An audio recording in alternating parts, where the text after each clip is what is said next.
let's get right into the news.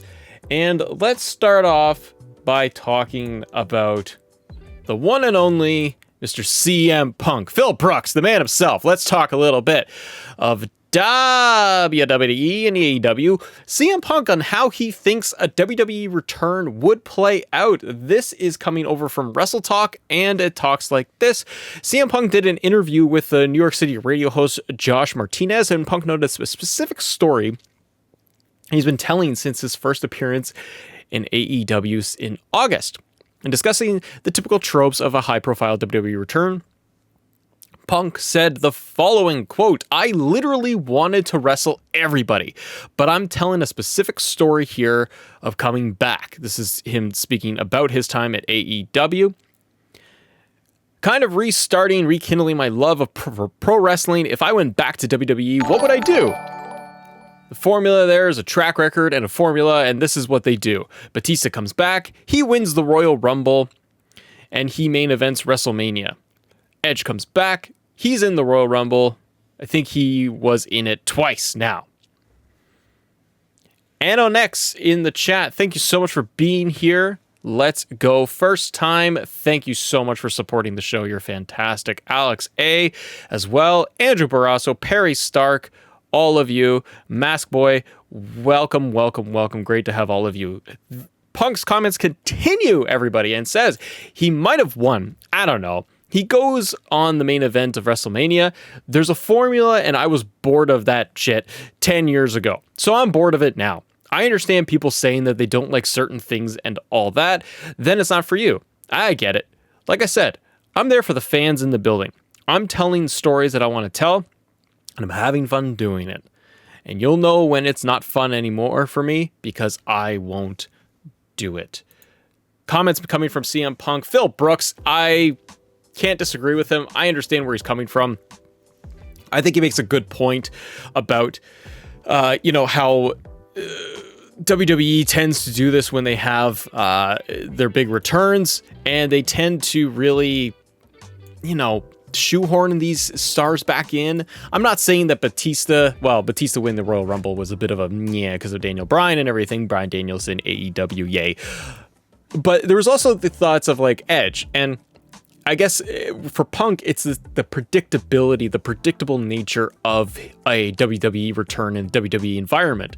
The issue being, in my opinion, that you come back, if Phil Brooks made his return to WWE instead of AEW, he knows what he's getting into. He knows what to expect. A big return, a Royal Rumble appearance return, oh my God moment, wins the Royal Rumble, goes on to Mania, fights for the title, wins the WWE Championship because they won't put him with Roman Reigns and because they won't let anybody beat Roman.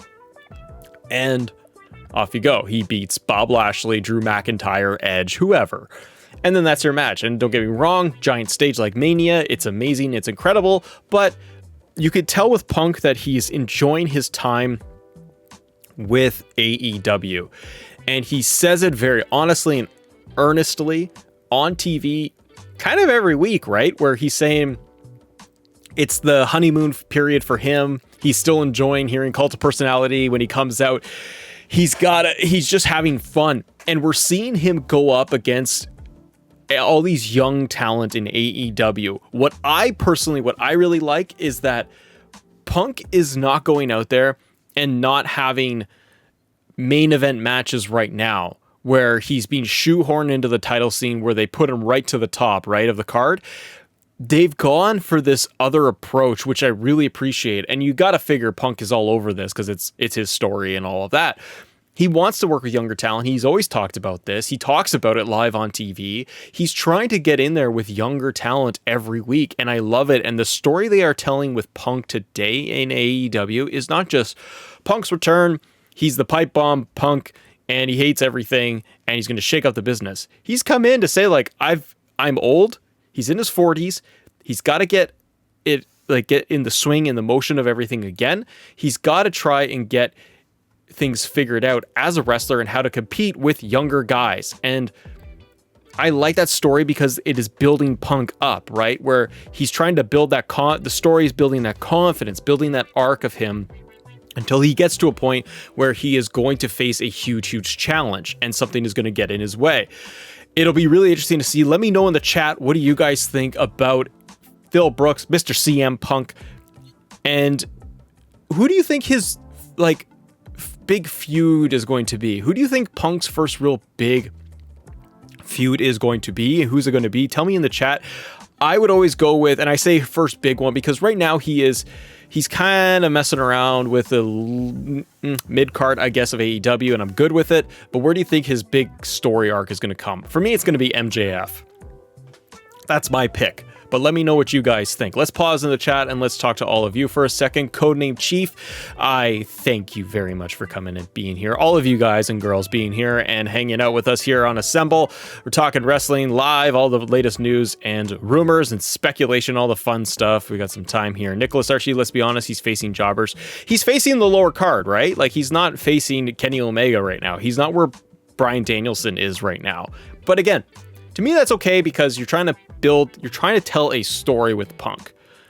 I want them to be careful with how they utilize him, and that it doesn't seem like you're saying, it doesn't feel like he's just going in having jobber matches every single week. He's having competitive matches, but I think what they're doing is they're trying to build Punk up the card higher and higher and higher so that you can get a crescendo and you can get this bigger payoff with Punk, even bigger. Because if you shot him to the top, right, the challenge is if you shoot Punk to the very top of the card, what's he going to do? Did you want him to win, and then he does win, and then what? I think you could tell a really good story of Punk being a face for like a year, going through all of this, building himself up, and then being able to ultimately maybe turn heel, which would be really, really cool. But I don't think he's facing jobbers necessarily, because some of the talent that he is facing are very, very talented. And AEW does, I think, a really good job of getting these talents up. All right, next up, Jon Moxley. AEW's Jon Moxley rips into WWE Creative in a new book, saying, I was in a living hell. Now, a lot of us have heard Mox go on podcasts, Talk is Jericho, where he did, after he was released from WWE, talking about his experience, there's time there, and what didn't really work for him. This is coming from the Bleacher Report. We won't go through every little detail, but this is coming from Mox himself. His autobiography, Mox, is making it abundantly clear how miserable Moxley was, and it was the, quote, living hell with WWE, and categorized himself as depressed and angry, according to an excerpt from the book. The excerpt goes like this. I had nothing even close to heat.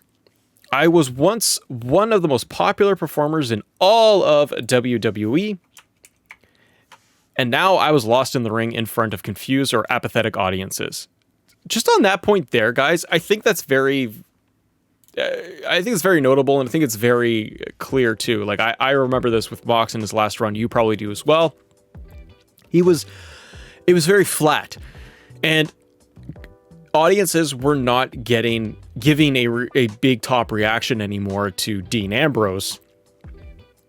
And that's not him. That's the challenge of the WWE booking and the system, that it's just, here he comes again. He's out. He had a nice big return. He was all jacked. And then they just went down the route of the Shield, and they had him being silly, and he became Bane basically. And they dropped the ball on him. And I think that's one of the big challenges we have here. And when he's feeling lost in the ring, I was effing dead in the water. Irreconcilable, a dog being taken out to the back and shot, and I knew it. I was fully aware of it through every slow and excruciating second. Yet my objections went ignored and refuted.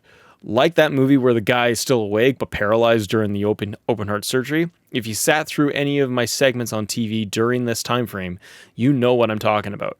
Unless you blocked it from your memory. If you thought that you were confused, imagine what it was like being me. Shit, at least you had a remote control. I couldn't just turn the channel on my own life. I was in a living hell. Gee, it's fun reminiscing. Mox goes on to continue to say, I wasn't just depressed, I was angry. And it's not like I don't like money. I don't want things to be this way. Why do they have to make it impossible? Why does everything have to be so effing stupid? They're really going to make me walk away from all this money, aren't they? They can't just write one good angle, let me cut one good effing promo, like, F it. I can't believe it's come to this. There was a time I thought I'd be a lifer with WWE, but this whole place has gone effing mad. And I feel like the only one who can see it, bunch of MFers just playing violins while the ship sinks and Vince continues to lose his mind. F him. I'm going to go to Japan or something. I tell Renee while sipping on my third stiff drink, I'm telling you, April 13th, I'm effing done. And I had been talking about leaving for months and my mind was long made up. But when I was in a bad mood or 3 drinks in, I would feel the need to reaffirm it for some reason, as if I suspected she didn't believe me. Mox spent 8 years with WWE and he left in 2019, and then he later signed with AEW after having a stint in New Japan and GCW. Interesting coming out. I mean, none of this, let me know what you think in the chat. I don't think that this is anything surprising when it comes to Jon Moxley. He's made himself very clear online in interviews and so on, where he had a very bad experience with WWE towards the end, which was terrible because he's an amazing talent and he's one of AEW's top stars today. And he continues to prove himself and shift his character and adapt it. And I'm always watching Mox when AEW comes on and he's on my TV. I'm always watching what he's doing. And it's amazing because for me, when he was in WWE, for a lot of it, not all of it, but there was a good chunk there. And like he's saying, towards the end, I did not want to watch. I wanted to turn off my TV when Dean Ambrose was on because I was just so bored of it. I knew that he was going to, what moves he would do in the ring. I knew that he was going to do the spring rope clothesline, right? That spot, which I hated. I hated it so much because it just never got over. It's just the same thing over and over every match. And then they drop him out at the end with EC3, and then they let EC3 go. Like, he couldn't even get younger talent over good talent because he wasn't allowed to. And he couldn't even cut a promo that he's capable of doing. And then you see what he's done in AEW, and it's such a contrast. And I love that he's able to push himself creatively and he's able to do more. Talking about doing more, AEW might be doing a little bit more, guys. Tony Khan comments on the potential AEW streaming service. Now, I put this article in here because, well, I like the streaming services. I like to talk about seeing what they're going to do because even Tony Khan has talked about this in previous. I think he was on Barstool Wrestling, and they mentioned a potential of a streaming app and streaming service for AEW. This has come up a couple of times now. Tony Schiavone has even commented on this, that he doesn't really know what the deal is, but, you know, there's potential for conversations. And I think Tony Khan did allude to conversations. Don't quote me, but that's okay. But number one, before we get into the article, to me, it makes total sense. Like, if you're any big company now, any new promotion, if you're WWE, AEW, whoever, like, you should be looking at different ways to monetize your content. I think AEW is doing a very good job by leveraging current services like YouTube, like actually use it with like shows where we're getting Bryan Danielson live on YouTube and being able to watch that match. That's cool. And that's smart. And that's growing your audience. And it's trying to get more and more built out, right? I wonder what a streaming service with AEW would look like, though, with them just being in business for the last 2 years. But I digress. Let's get into it, guys. Monaco Streaming Film Festival recently welcomed AEW's Tony Khan for an interview, talking about the streaming service. This article is coming from Wrestling Inc. AEW, the potential of an AEW show similar to WWE Backstage format on FS1. Tony Khan said, I didn't agree with WWE Backstage at all. I don't think that was a good format, and I actually had been pitched to do a format like that for AEW, and I refused. That's interesting. I didn't know that Khan was going to be pitched. I'm sure he's pitched a lot, though. I don't think that wrestling fans want to see that format.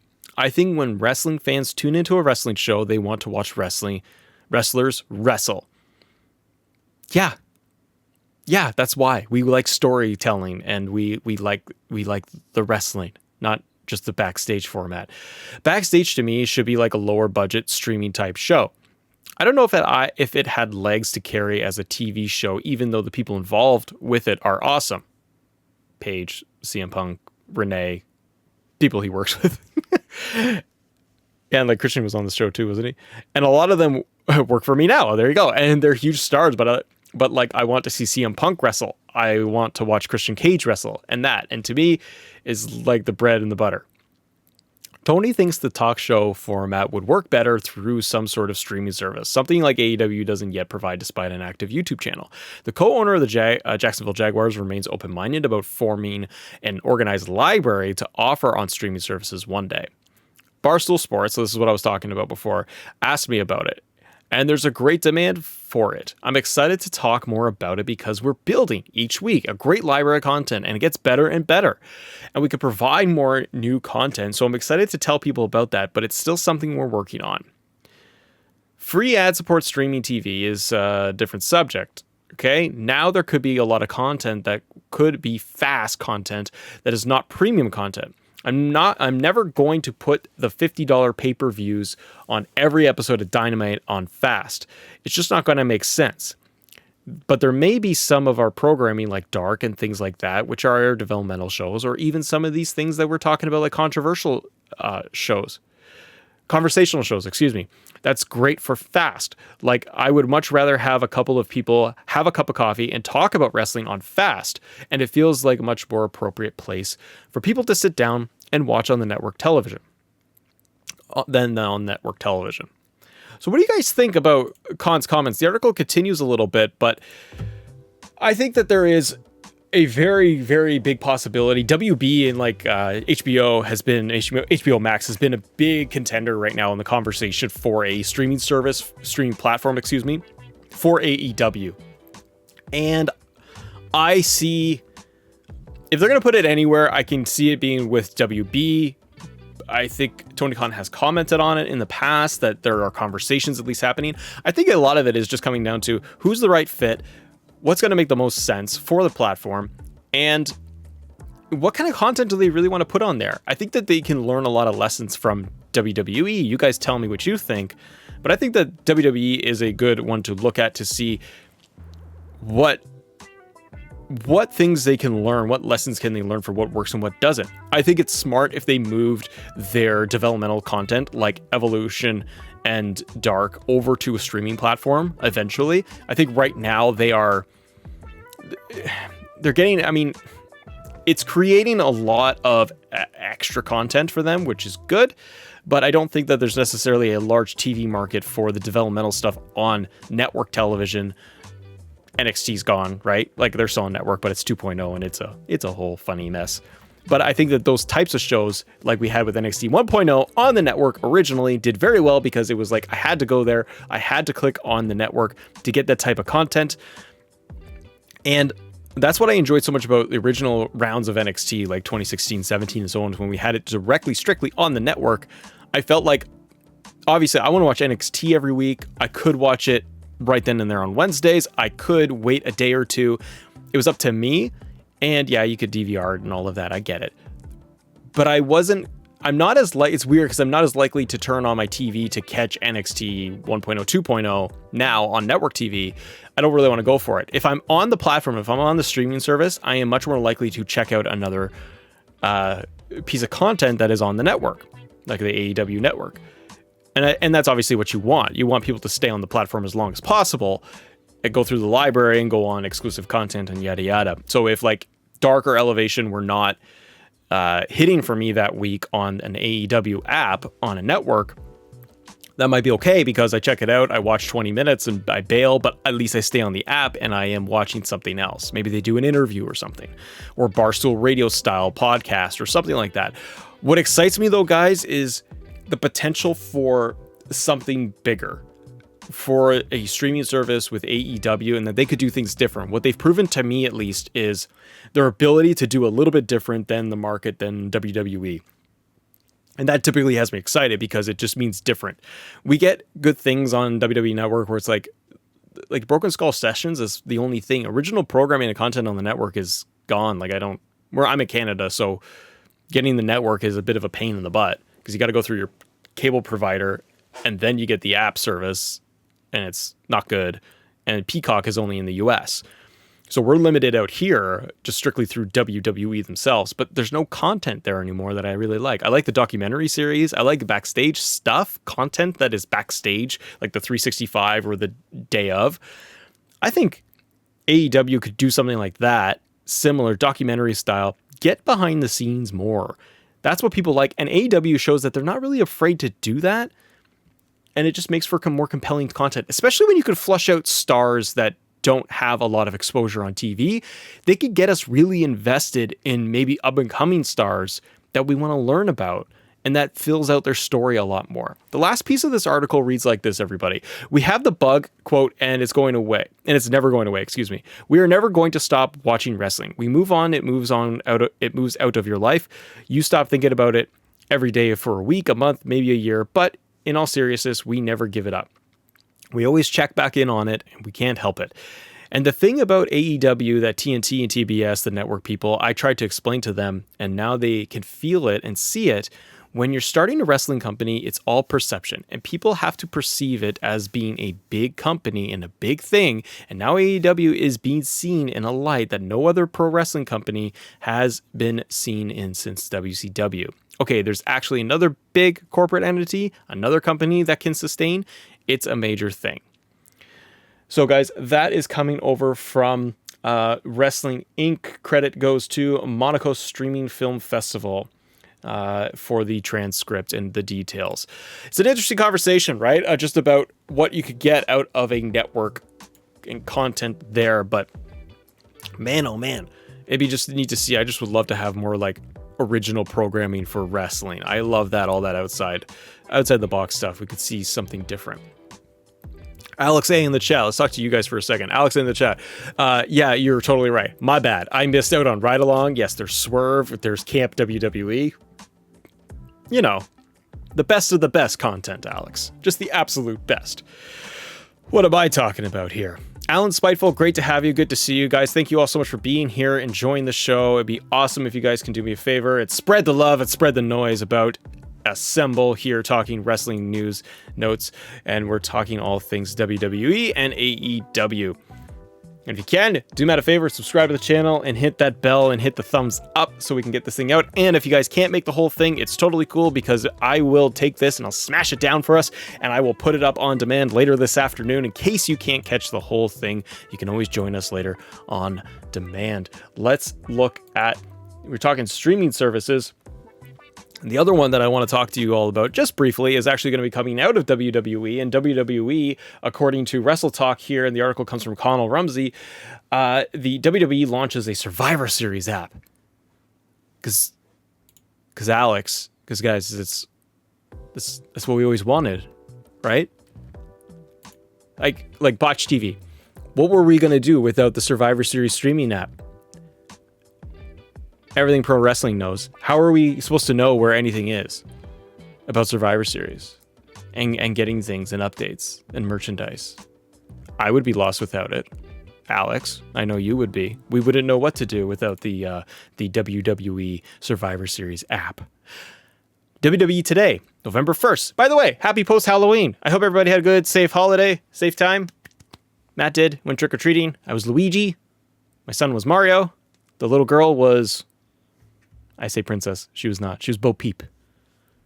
Oh, and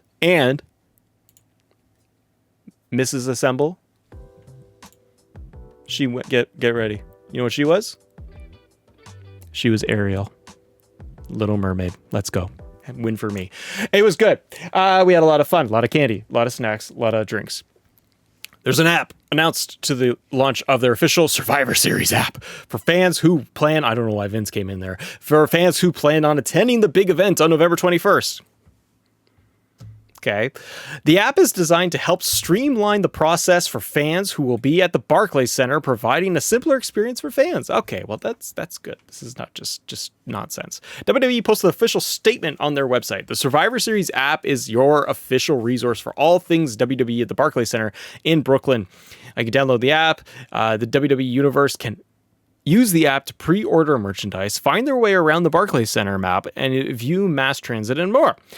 Okay, the reason why I did want to talk about this, I mean, good, you're going to the live event, you get the app integration, you know what you're doing. Yeah, it's cool. Is it a big deal? Obviously not, because this is just for people going to the live events, but what they're doing a lot more, and Nick Khan mentioned this when he did a sit-down interview a few months ago and talked a little bit more about expanding the brand and talking about merchandise a little bit. When they were talking about merchandise, he made an interesting point in the interview he was on, and I apologize, I can't remember which one. He was doing the interview with a guy who does a ton of MMA interviews. I'm sorry, I forget. He was in that interview, though. Nick Khan said that they want to make the fan, and I'm summarizing here, I'm paraphrasing. He wanted to make the fan experience more personalized. And by that, the example he made was like t-shirts that superstars wear on SmackDown. They would be wearing like the Becky Lynch shirt, the man something New York, Buffalo, or LA. Yes, thank you, Alex. The aerial interview. Thank you very much. And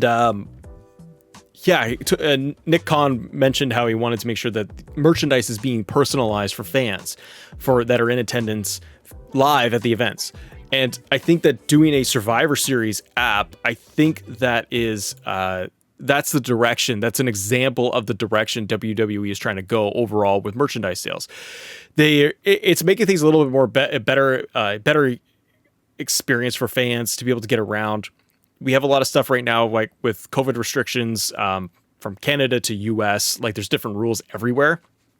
And this can help with that too, of like trying to find not only vendors, your seats, maybe you put in your tickets. Like it even shows a little bit on that app there of like buy tickets. So being able to buy tickets, buy your merch, go to the stands, do all that ahead of time is not a bad idea. What I hope they would be doing with something like this, especially on the merch side, a good way to keep fans in seats is doing the app service everywhere you go for live events. Because think about it. Let's talk about this example. Perry Starks and I are we're at the Royal Rumble together, Perry, and we're hanging out, and we've got the beers going, we got the nacho cheese, we got it all going on. Good shenanigans, good evening happening. The tribal chief Roman Reigns makes his way down to the ring. Perry and I are standing up, we're jumping out of seats, and we're telling everyone to acknowledge me.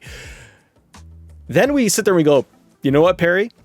Oh, and Alex A just comes in too. He sits down next to us and he's like, "Hey guys, let's go get some tribal chief merchandise." And I say to Perry and Alex, I say, "It's go time. Let's get this done, guys. Let's go." And then Perry says, "Hold on, better idea. We don't even have to leave our seats right now. Roman Reigns is in the ring. Let's sit here. Let's go on our app and let's buy our merch and then go pick it up at the merch stand. So it's just grab and go." I really like that idea. If they could follow through with that, that will decrease the amount of lines that we have at merchandise tables. If you guys have ever gone to live events, if you've gone to a Raw, SmackDown, a pay-per-view, the lineups when there's downtime between segments or matches that are like, they can be pretty long. And you don't want to deal with concession lineups for food, but you don't want to actually, and the merchandise too, between the two of them. And usually for a lot of fans, it's like, yeah, they want to grab merch during the show. They want to grab merch after the show because there's vendors inside, there's vendors outside, right? This would make things, if it works well, like what they're saying, it's more interactive. Alex, you're right. It's more interactive and it makes it a smoother, better experience, more engaging experience for fans.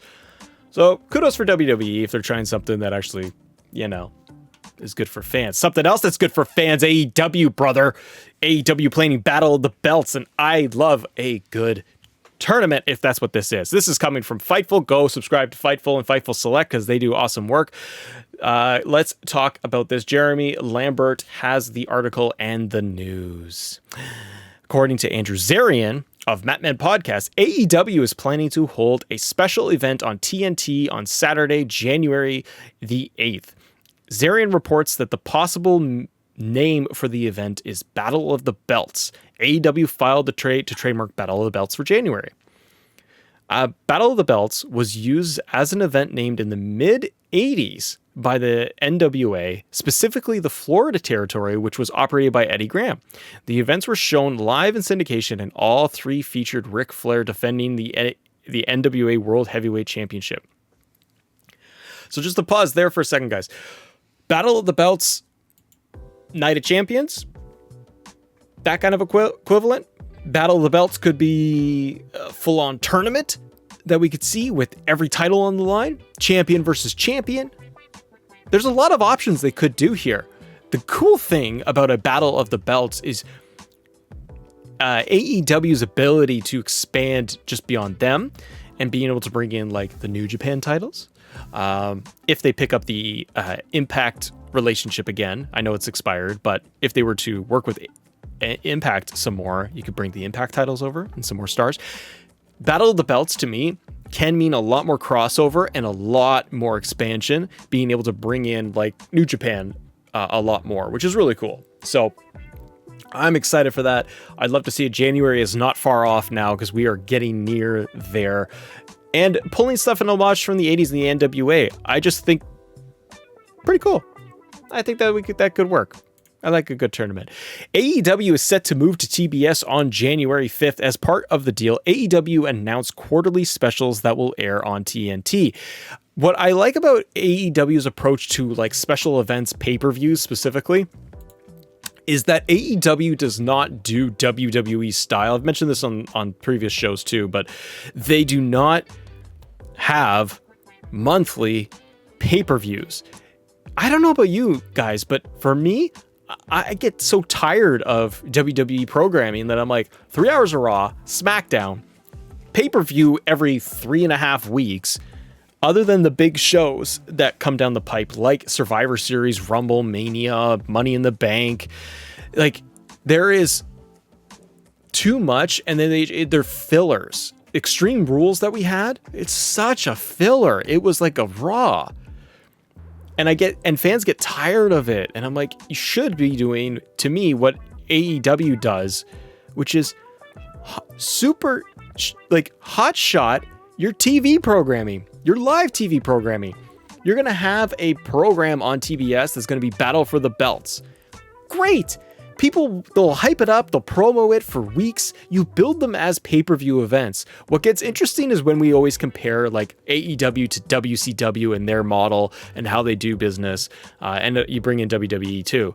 But there's always these comparisons around all this. We have to remember that like the model for pay-per-view, the pay-per-view model itself, was way different in the 90s and the 80s. But the 90s specifically, with the rise of WCW, WWE pay-per-views, 50, 60, 70 bucks for a pay-per-view.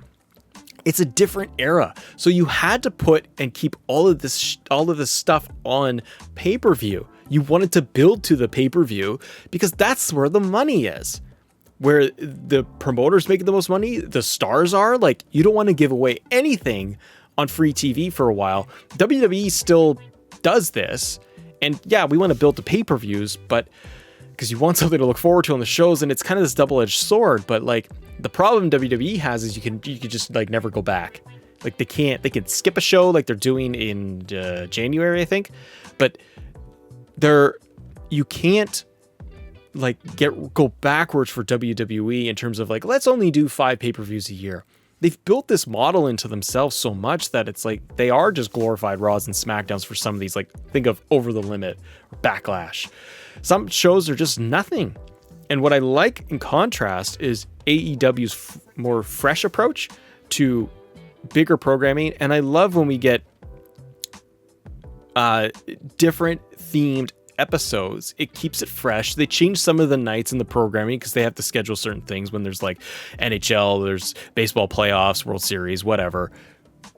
I like that they can be a little bit more dynamic, and a little more loose with their programming and not feel like we've got to build every 3-4 weeks to a pay-per-view and then there's a payoff. We can let certain storylines build for 3 months if we want to, 2 months, or we can plan things like if they've got Battle for the Belts in January, it's going to be really cool that they're going to be able to turn around and say, all right, we can do this special, we can build to it, we could build it for a couple of weeks. It's going to have a lot of key players on TV. And when you're moving over to TBS, you're going to want to be able to really, really showcase what you can do. They're going to want to get those views up. They want to be able to get subscribers up, but they want to be able to get their viewership numbers up, especially for shows like Rampage as well. But I hope that they can do something really cool with this whole thing. Ladies and gentlemen, that wraps up all of the wrestling news that we wanted to cover here today on the show on Assemble Live, talking wrestling news daily. Thank you so much for being here, guys. We are going to hang out for a little bit and get to all of your points in the chat. So if you guys want to, come here live every single day so that we can cover all things wrestling live. We can hang out in the chat afterwards and become channel members as well, so you can subscribe and hang out with all of us. Thanks so much for watching, everybody. And as always, thank you all for assembling with us. We will see you tomorrow.